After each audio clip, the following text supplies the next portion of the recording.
As novas gerações lausanenses certamente que não conseguirão imaginar a importância que teve para a população e para o turismo local a construção das piscinas da Senhora da Piedade, instaladas no leito da Ribeira de São João e inauguradas em 8 de maio de 1966. Na verdade, aquela iniciativa provocou uma grande transformação nos hábitos de uma grande parte dos habitantes, sobretudo da vila, que deixaram de rumar só ocasionalmente ao sítio das ermidas, exclusivamente por força do sentimento religioso ou apenas para darem um passeio salutar. A partir daí, aquele lugar passou a ser um espaço obrigatório de lazer, de convívio e de prática desportiva, sobretudo quando surgem os dias mais amenos da primavera e até que o outono traga os dias mais frios. Tornou-se um hábito, sobretudo para os estudantes durante as suas férias escolares e para os desocupados passarem ali as suas tardes, enquanto que a classe trabalhadora aguardava pelo fim de semana para poder rumar àquele lugar retemperador. Com o aparecimento de outras infraestruturas, como o bar, restaurante e salão de chá, a fama daquele complexo turístico extravasou rapidamente as fronteiras do concelho, pelo que começou a ser frequente a inclusão daquele destino nos itinerários das empresas de autocarros que promoviam excursões dominicais. Passados 57 anos, aquela zona, batizada inicialmente com o nome de Burgo, já ganhou há muito um privilegiado lugar na oferta turística regional.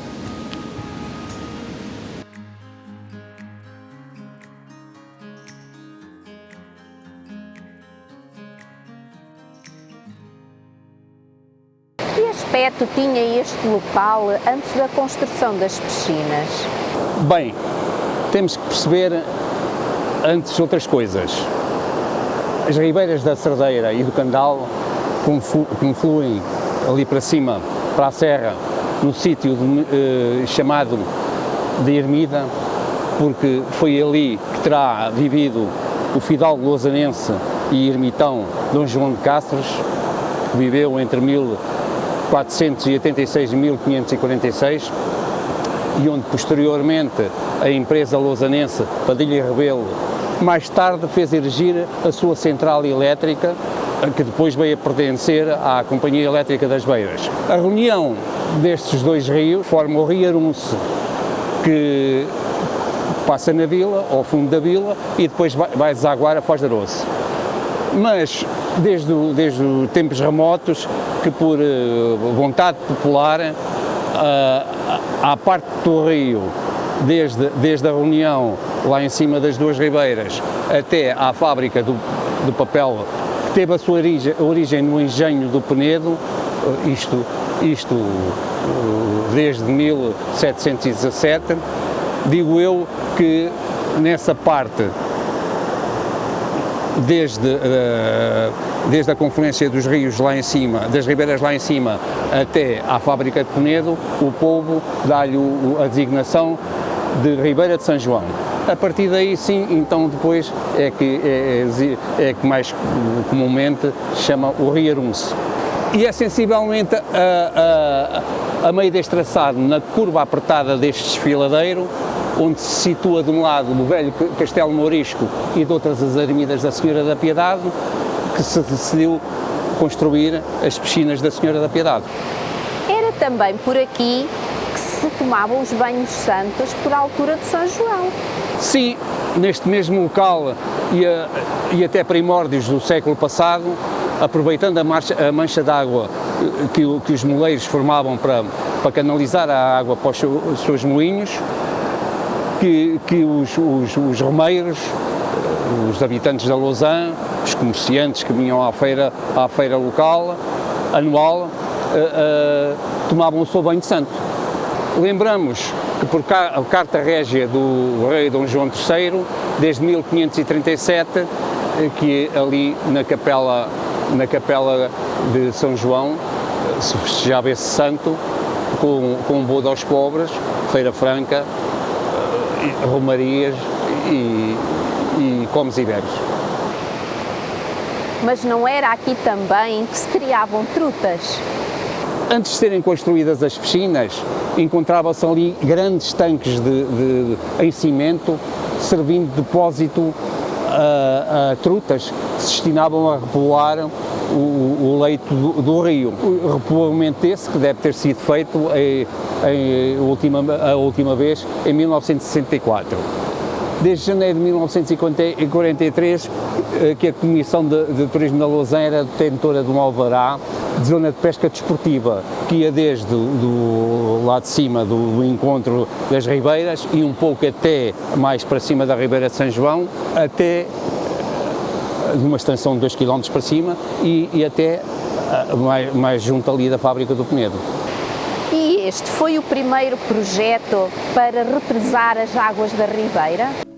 Segundo sei, por volta dos anos 50, a Câmara Municipal, presidida pelo Dr. Manuel Mexia, ponderou, por 2 ocasiões, aproveitar as águas do Ourunce com o triplo objetivo de obter mais valias, no que respeita à agricultura, à indústria e ao lazer.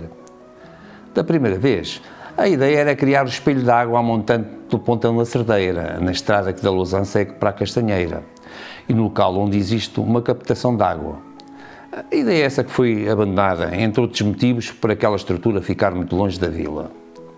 Da segunda vez, nos finais de 50, princípios de 60, visava-se a construção de uma barragem a localizar no sítio da Ermida, que viesse a servir para o abastecimento à Lousã, garantindo, assim, o caudal industrial para a Companhia de Papel de Prado e o fornecimento para fins agrícolas, o que se revelava de grande importância, dado que, na altura, toda a zona baixa da Lousã estava dependente do regadio. As águas deviam ser captadas à cota variável entre 350 a 400 metros. Os estudos foram realizados pelo pouco pessoal especializado que a Câmara então dispunha, tendo sido elaborado um projeto pelo engenheiro Mendes da Silva, o qual foi remetido à Direção-Geral dos Serviços de Urbanização, iniciativa a qual não teve nenhum seguimento.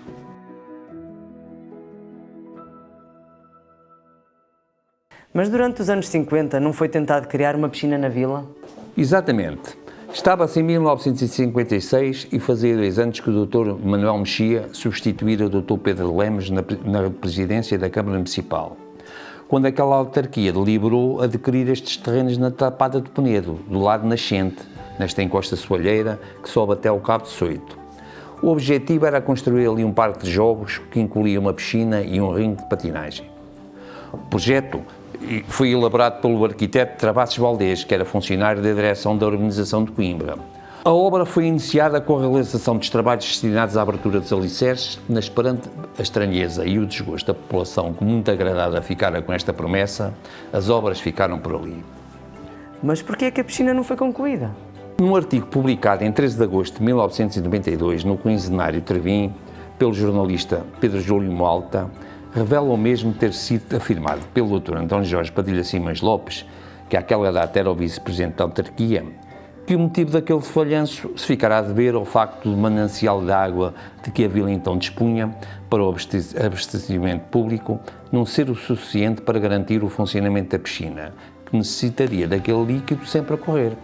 Mas como é que foi possível começar-se uma obra de tal envergadura sem se ter previamente acautelado que haveria o caudal de água necessário? É estranho, de facto, mas talvez não tivesse sido só ou não tivesse sido mesmo essa a razão.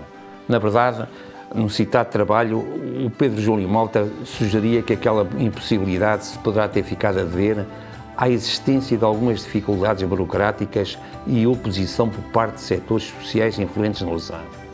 E acrescentava ser significativo nesse aspecto que o Povo da Lousã, órgão conotado com o Estado Novo e único semanário que se publicava na Lousã, escrevesse na sua edição de 10 de março de 1956 o seguinte: discretamente perguntamos se este assunto será de tão pouca monta que se resolva levar ao efeito sem um estudo largo que dê garantias de abastecimento de água, sem prejuízo do necessário para a vila, de conservação, sem que a respectiva verba falte noutro setor de maior importância ou atualidade, de frequência, sem que daí resulte perda de trabalho ou escola de desmoralização.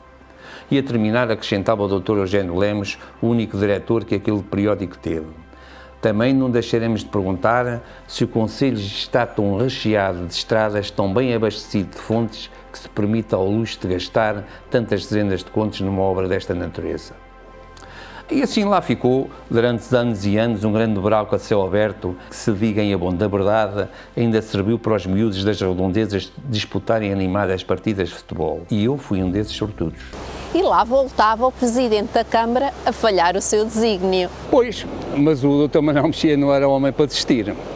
Assim, em 1964, esse Presidente da Câmara, que estava há cerca de ano e meio a terminar o seu mandato, deliberou, por proposta da Comissão Municipal de Turismo, que era presidida por João Fernandes de Almeida, um negociante, João Fernandes de Almeida, sobrinho, um negociante de madeiras da Lousã, adquirir a Maria de Lourdes de Olinda Dias dos Santos, pela quantia de 18 mil escudos, aquela casa conhecida por Casa dos Moleiros.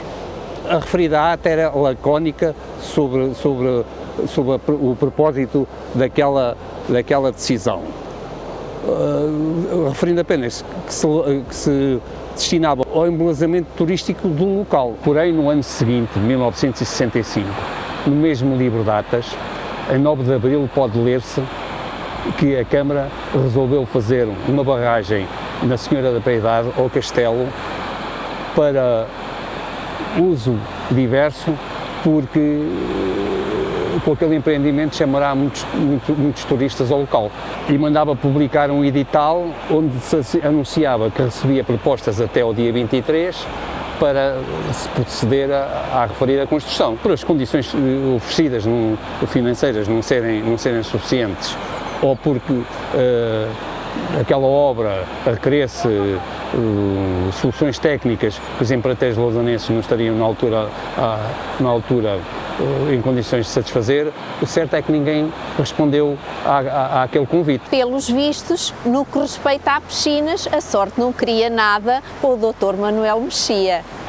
E foi então que a Câmara tomou a corajosa decisão de construir a obra por administração direta, contratando para desempenhar tal serviço o reputado mestre de obras lousonense Manuel Albucheco, que, entre outras obras de relevância locais, tinha feito a segunda parte da obra da construção de cinema. Parece então que desta vez é que foi. E foi da forma mais impensável. A Câmara aventurou-se a fazer uma obra desta natureza sem nenhuma ajuda financeira nem nenhum apoio técnico estatal. Mas o mais surpreendente é que o único apoio com que contou foi do seu gabinete técnico, se é que podemos chamar assim, porque ele era apenas constituído por um funcionário com 30 anos de idade. O Sr. Hermenegildo Corbelo, que me auxiliou na recuperação destas memórias. O Sr. Hermenegildo Corbelo possuía o curso de desenho técnico tirado na Escola Brutero e o topógrafo que tirou depois no Exército. E ainda mais estranho, na ausência de qualquer projeto por que se pudesse guiar, porque era um projeto pioneiro em Portugal, era uma obra pioneira em Portugal, ele guiou-se apenas por esboços feitos por ele próprio. Desenhos esses que foram explicados no local a José Sobral, diretor técnico da Hidromondego, que o apoio que deu foi dar simplesmente a sua aprovação. E recebida esta luz verde, meteram-se as mãos à obra.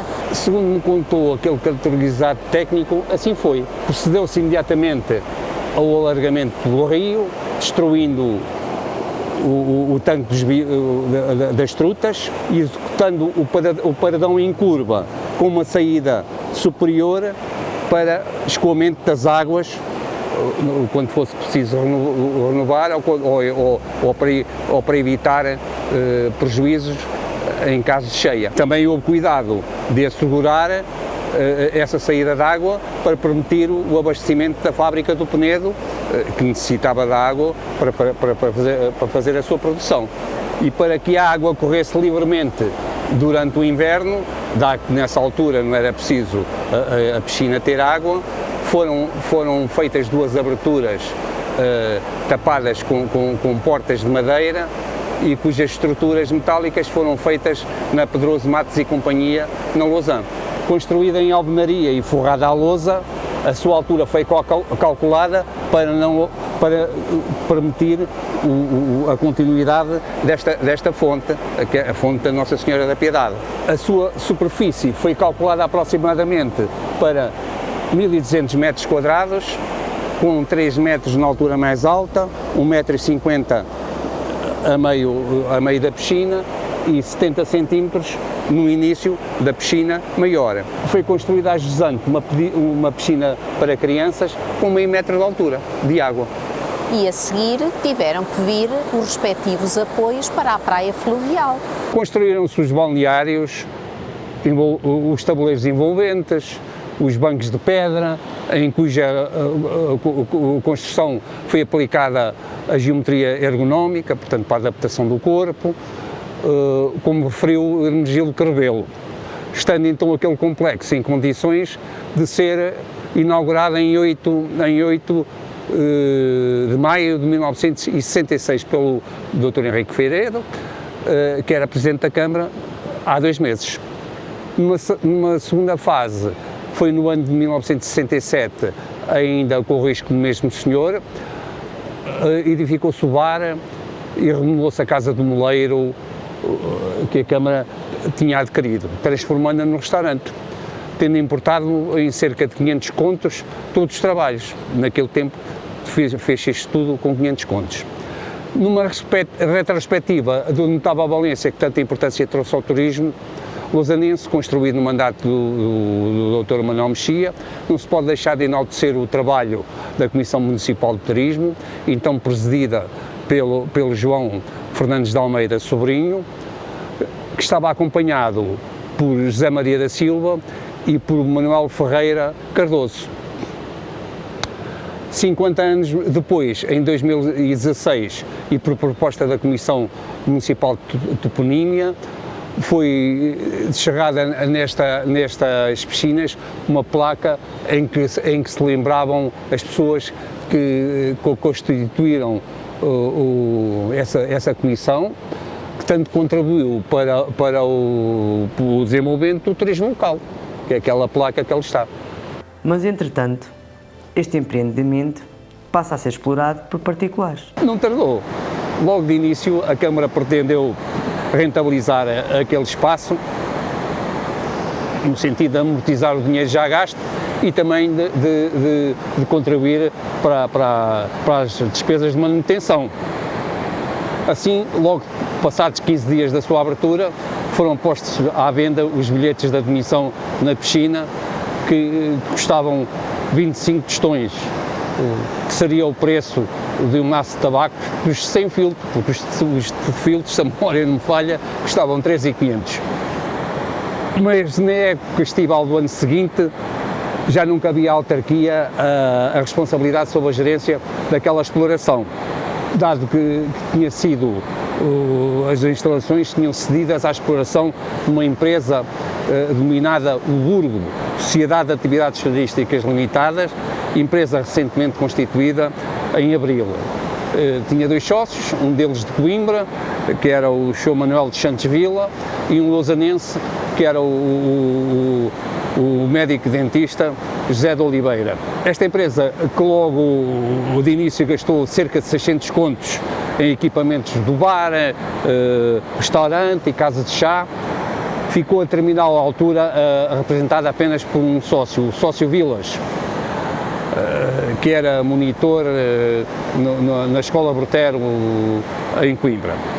Em meados do ano de 1972 é extinta a Sociedade do Burgo, tendo a exploração sido passada para uma outra firma lausanense, propriedade de Valdemar de Barte Correia.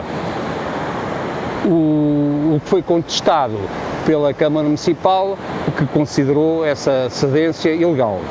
Entretanto, a Câmara retira a gestão do complexo e, na altura em que era vereador, o Presidente da Comissão Municipal de Turismo, José Carranca Redondo, o filho. O novo bar em pedra e a transformação do complexo de Burgo, passando para o nome da Zenha, foram duas medidas tomadas de imediato. Quanto à denominação daquele espaço, já foi tarde, porque o Burgo já tinha sido assimilado pela população e a denominação Azenha nunca pegou. Mais tarde, por volta de 1981, a Câmara, sob a gerência do engenheiro Teixeira Neto, recuperou esta Casa dos Moleiros, situada aqui junto às escadinhas que levam às ermidas, e transformou-a em restaurante. Primeiro foi explorado pelo bom do Isidoro Simões e depois, desde 1989, sob a gerência do Tó e da Ação, transformaram este restaurante naquele que, por volta de 1990 e picos, foi considerado pelo Jornal Expresso um dos 100 melhores restaurantes de Portugal. Se calhar eram muitos os lausanenses que não poderiam usufruir da piscina grande por não saberem nadar. É verdade. Isso preocupou a Câmara, então governada pelo Dr. Henrique de Figueiredo. Para colmatar esta falha, a autarquia estabeleceu, em 1971, um protocolo com a Delegação de Coimbra da Direção-Geral de Desportos, no qual um autocarro vinha buscar os jovens a Lausanne, ao fim da tarde, às segundas, quartas e sextas, para os levar à então piscina existente no Estádio Municipal do Calhabé. Entretanto, e aproveitando a presença na Comissão Municipal de Turismo de um antigo praticante federado da natação, o escrivão de Direito na comarca da Lausanne, Manuel Ferreira Cardoso, a Câmara Municipal solicitou à referida Delegação de Desportos que instalasse um tanque de aprendizagem na Alameda Carlos Reis, mais conhecida por Parque do Regueiro.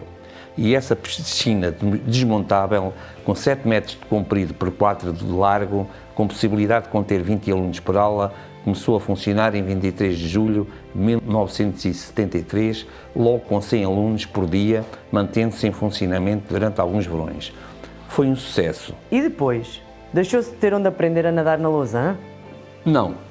Em 1979, a ARCIL, ou seja, a Associação para a Recuperação de Cidadãos Inadaptados da Lausanne, construiu uma piscina em espaço coberto e com água aquecida, destinada à hidroterapia, onde a partir de 1980 as crianças das escolas da Lausanne, graças a um acordo estabelecido com a Câmara Municipal, a ARCIL ia buscar com as suas carrinhas os miúdos e a autarquia pagava os monitores. Entretanto, essa piscina foi aterrada. Entretanto, a Câmara, presidida por Horácio Antunes, inaugura junto às escolas preparatórias e secundárias, em 1997, uma piscina coberta destinada essencialmente ao ensino e à prática desportiva da natação. E em 2003, no Parque do Regueiro, pelo Presidente da Câmara, Fernando Carvalho, é colocada a funcionar uma piscina descoberta com o intuito de, no verão, servir de recreio e lazer. E pronto, assim fica narrado de uma forma resumida os primórdios da introdução e massificação na Lausanne de um desporto tão benéfico como a natação.